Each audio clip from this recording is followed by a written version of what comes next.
15 রোজার দিন বাবাকে গিয়ে বললাম বাবা শপিং করার জন্য টাকা লাগবে। বাবা তখন বললো কত টাকা? আমি বললাম 3000। এটা শোনার পর বাবা কিছুক্ষণ মাথা নিচু করে থেকে তারপর আমাকে 3000 টাকায় বের করে দিল।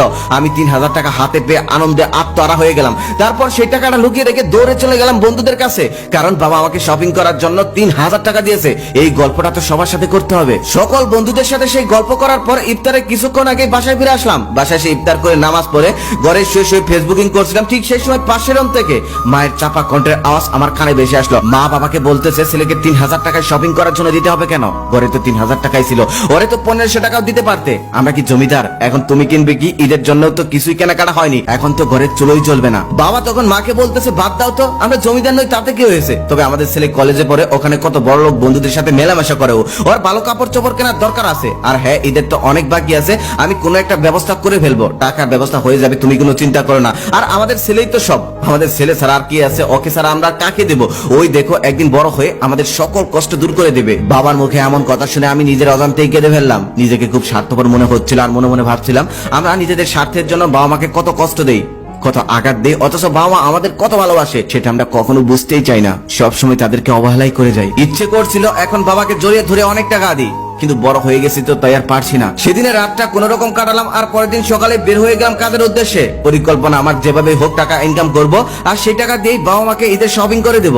আর এই ঈদের সমস্ত খরচগুলো আমিই করব। রোজা ছিলাম যার কারণে মাও খাওয়ার জন্য চিন্তা করতো না। সকালে বের হয়ে যেতাম, আবার বিকেলে বাসায় আসতাম। যদিও বাসায় আসার পর মা একটু বকাঝকা করতো, কিন্তু আমি কিছুই বলতাম না, কারণ আমি তখন দিন মজুরি খাটতাম। শুধু বাবা মায়ের জন্য জীবনের প্রথম টানা 12 দিন মজুরি খাটলাম। সেদিন রাতে বাসায় এসে শুয়ে আছি, ঠিক সেই সময় মা এসে বলতেছে কিরে রিহান, তুই না টাকা নিলি শপিং করার জন্য, কিন্তু শপিং তো করলি না। আমি তখন বললাম শপিং করবো তো, সময় আছে এখনো 3 দিন। মা তখন বললো কই সময় আছে, সবাই শপিং করে ফেলছে আর তুই কোথায় যেন চলে যাস, সারাদিন বাসায় থাকিস না, শপিংটাও করছিস না কেন? কালকের মধ্যে যেভাবে হোক শপিং করে ফেলবি। আমি তখন বললাম কই সবাই করেছে, তুমি আর বাবা কি কিনেছো দেখি, দেখাও তো আমাকে। মা তখন উত্তরে বললো আমাদের আবার কিসের শপিং, আমাদের তো কাপড় চোপড় আছেই, তুই কিন, তুই কিনলেই তো আমাদের কেনা হয়। এভাবেই কথাটা কাটিয়ে দিয়ে মা আমার রুম থেকে বের হয়ে গেল। আমি তখন মনে মনে ভাবতে লাগলাম মা তোমরা সত্যি স্বার্থপর, তবে সেটা নিজের ক্ষেত্রে না, সেটা আমাকে উজাড় করে দেওয়ার জন্য। ঈদের আর মাত্র 3 দিন বাকি, তবে খোঁজ নিয়ে দেখলাম ঘরে কোনো বাজারও করা হয়নি। তারপরের দিন মাকে বলে আমি বের হয়ে গেলাম আমার ইনকাম করা 5000 আর বাবার দেওয়া 3000, এই মোট 8000 টাকা নিয়ে। তারপর মার্কেটে গিয়ে প্রথমে মায়ের জন্য একটা শাড়ি কিনলাম, তারপর বাবার জন্য পাঞ্জাবি আর লুঙ্গি, তারপর আমার জন্য পাঞ্জাবি প্যান্ট, তারপরে অনেক টুকিটাকি জিনিসপত্র কিনলাম।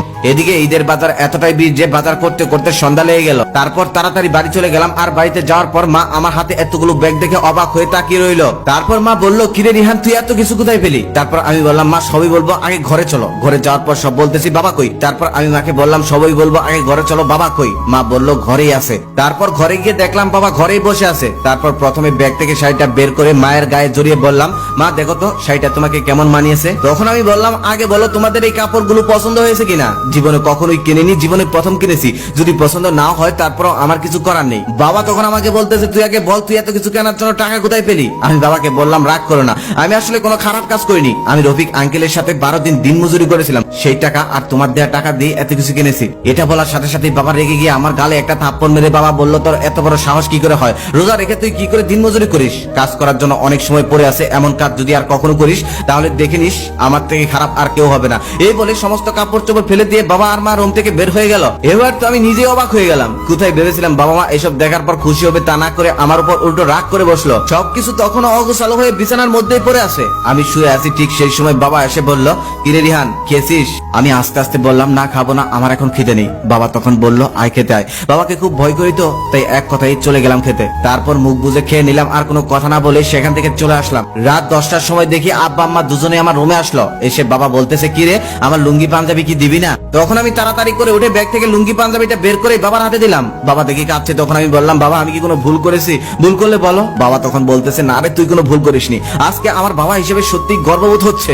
আজকে আমি অনেক খুশি। ছেলের প্রথম ইনকামের টাকায় কোনো কিছু পেলে বাবা মারা কত খুশি হয় সেটা একমাত্র যেই বাবা মায়েরা পেয়েছে তারাই বলতে পারবে। তুই তখন বলেছিলি না পছন্দ হয়েছে কিনা, তাহলে শোন সারা দুনিয়া খুঁজলেও এর মতো পাঞ্জাবি আমি আর কোথাও পাবো না। এগুলো আমার কাছে অনেক দামি রে, এগুলোকে আমি যত্ন করে রেখে দিব, কারণ এগুলো হলো আমাদের আদরের সন্তানের জীবনের প্রথম ইনকাম করা টাকায় কেনা। এই বলেই বাবা আমাকে জড়িয়ে ধরলো। সেদিন খুব চিৎকার করে বলতে ইচ্ছে করছিল আজকে আমি পৃথিবীর সব থেকে সুখী মানুষ। সেদিন বুঝতে পেরেছিলাম আসলে বাবা মা কি জিনিস। তাদেরকে খুশি করার জন্য অনেক বড় কিছু প্রয়োজন হয় না, সামান্যতেই তারা অনেক খুশি। সুখে থাকুক পৃথিবীর সমস্ত এরকম বাবা মাগুলি। যারা নিয়ে নয় দিয়েই সবসময় খুশি। এই গল্পটা শোনার পর আপনার চোখে যদি জল এসে থাকে তাহলে আপনিও আপনার বাবা মাকে অনেক বেশি